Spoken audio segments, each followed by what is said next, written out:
12 tenses, அதோட different structures, அதோட uses, இதெல்லாம் படிக்கும்போது நிறைய பேருக்கு நிறைய கன்ஃபியூஷன்ஸ் வரும். இங்கிலீஷ் படிக்கணுமா அப்படின்னு கூட நினைப்பாங்க. ஓகே, இந்த மாதிரி சுச்சுவேஷனில் வெறும் 3 டென்ஸை மட்டும் யூஸ் பண்ணி இங்கிலீஷை இஃபெக்டிவாக ஹேண்டில் பண்ண முடியுமா? Especially spoken English. கண்டிப்பாக முடியும். அது எப்படி முடியும்? ஓகே, அந்த 3 டென்சஸ் எதெல்லாம், அதை எப்படி படிக்கணும், அதை எப்படி யூஸ் பண்ணணும் அப்படின்னு ஒரு மோஸ்ட் வேல்யூபிள் வீடியோ தான் இந்த வீடியோ. எஸ்பெஷலி டென்ஸில் கன்ஃபியூஷன் உள்ளவங்க, ஓகே, ஓரளவுக்கு இங்கிலீஷில் மிஸ்டேக் இல்லாமல் கம்யூனிகேட் பண்ணணும் அப்படின்னு விரும்புகிறவங்களுக்கு இந்த வீடியோ ஒரு முக்கியமான வீடியோ. கடைசி வரைக்கும் பாருங்கள், அப்போ தான் யூஸ்ஃபுல்லாக இருக்கும். ஹாய் மக்களே, welcome to professor JD junction. This is English language series. வீடியோக்குள்ளால் போகிறதுக்கு முன்னால் அந்த 3 டென்சஸ் எதெல்லாமா இருக்கும் அப்படின்னு நீங்களே அசியூம் பண்ணி கமெண்ட்ஸில் பதிவிடுங்க. யாரெல்லாம் கரெக்டாக அசியூம் பண்ணியிருக்கீங்க அப்படின்னு நம்ம செக் பண்ணி பார்க்கலாம். முதல்ல நீங்கள் ஒரு கொஸ்டின் கேட்பீங்க, 12 டென்சஸ் இருக்குது, அதுக்கு நிறைய யூசேஜ் இருக்குது. இந்த 12 டென்சஸுக்கு யூசேஜையும் எப்படி நம்ம 3 பேசிக் டென்சஸில் சொல்ல முடியும்? 12 டென்ஸுக்கு யூசேஜையும் கவர் பண்ண முடியுமா அப்படின்னு ஒரு வேலிட் கொஸ்டின். ஆக்சுவலி அதோட எக்ஸ்பிளனேஷன் என்னென்னா, மோஸ்ட்லி நான் இன்னொரு வீடியோவில் சொல்லியிருக்கேன்.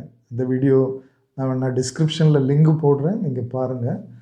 அதாவது 90% ஆஃப் த இங்கிலீஷ், இல்லைன்னா 95% ஆஃப் த இங்கிலீஷ், அது ஸ்போக்கன் இங்கிலீஷாகவும் இருக்கலாம், 5 டென்சஸ் யூஸ் பண்ணி தான் கம்யூனிகேட் பண்ணப்படுது.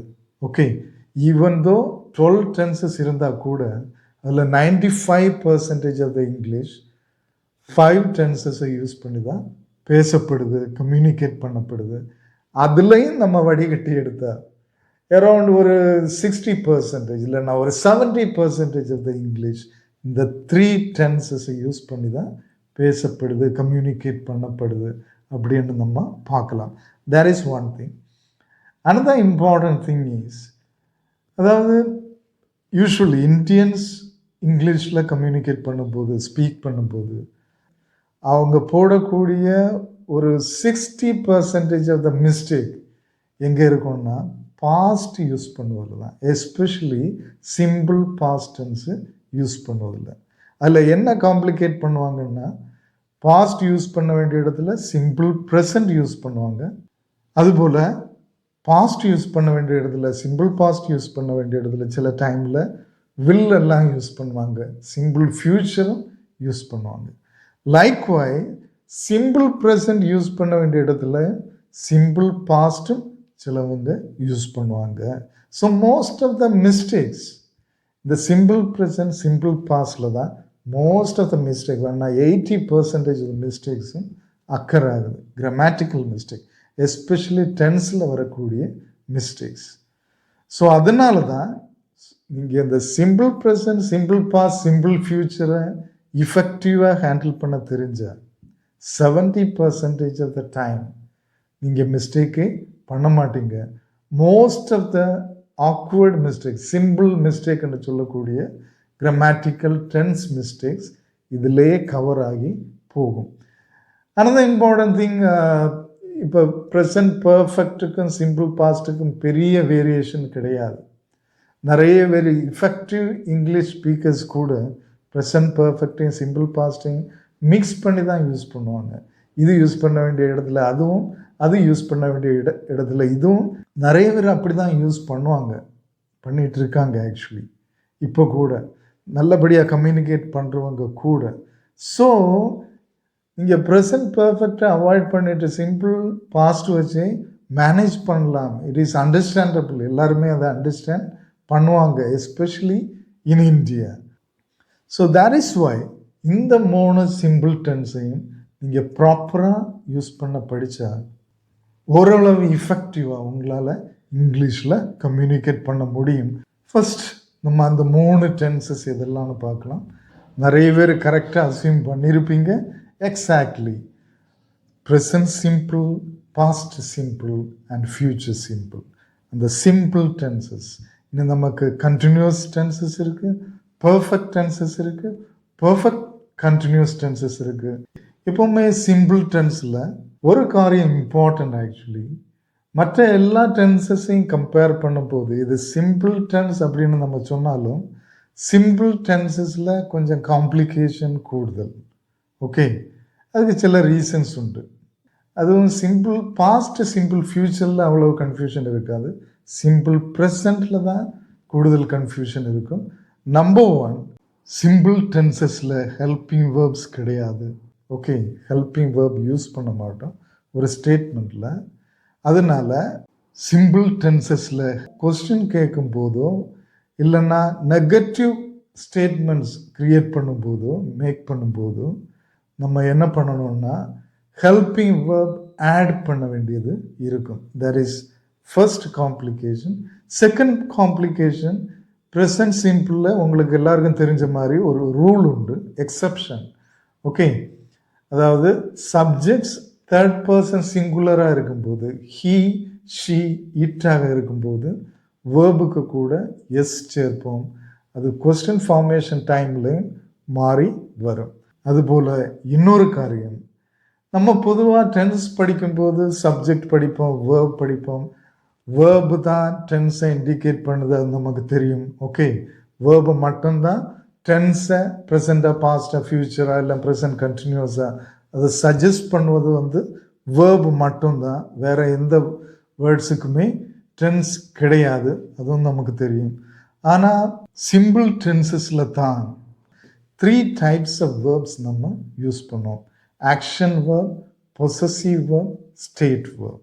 ஓகே, இல்லைன்னா அதை இன்னொரு விதத்தில் சொல்லலாம், ஐ டூ, ஐ ஹாவ், ஐ ஆம்.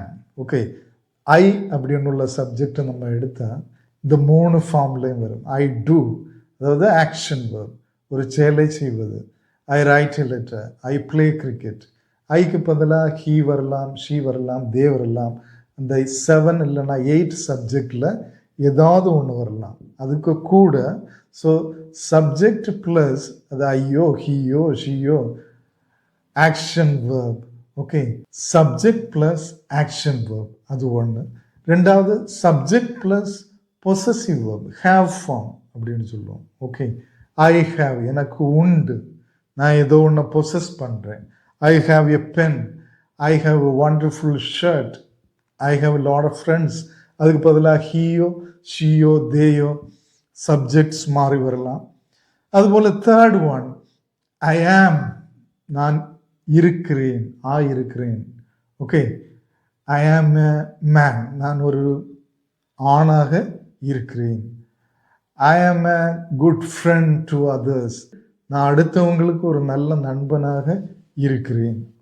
ஸோ இந்த 3 வேர்ப் டைப்பும் சிம்பிள் டென்சஸில் தான் வரும். Because of these 3 matters simple tense தான் கொஞ்சம் காம்ப்ளிகேட்டட் மற்ற டென்சஸை கம்பேர் பண்ணும்போது.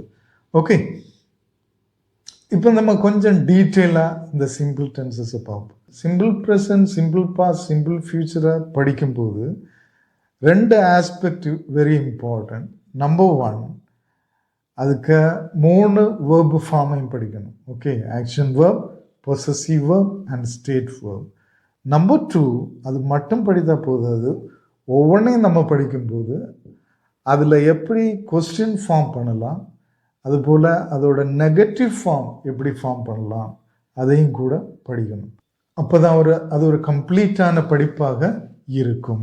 Okay, so that is why இந்த 3 சிம்பிள் டென்ஸையும் நீங்கள் ப்ராப்பராக யூஸ் பண்ண படித்தா உங்கள் ஹெட்ஏக், இந்த 12 டென்சஸையும் நினச்சி உங்களுக்கு இருக்கக்கூடிய கன்ஃபியூஷன், ஹெட்ஏக் எல்லாத்தையும் அவாய்ட் பண்ண முடியும். ஓகே, இனி இதில் 1-2 நோட்ஸ் கூட, இம்பார்ட்டண்ட் நோட்ஸ். ஒரு இம்பார்ட்டன்ட் நோட் என்னென்னா, ஃப்யூச்சரில் வில் மட்டும் வச்சுல நம்ம யூஸ் பண்ணலாம், கேன் யூஸ் பண்ணலாம், மே யூஸ் பண்ணலாம். ஓகே, ஃபார் எக்ஸாம்பிள் ஒருவேளை நடக்கலாம், ப்ராபபிலிட்டி, பாசிபிலிட்டின்னா ஐ மே கம், தே மே கம் யூஸ் பண்ணலாம்.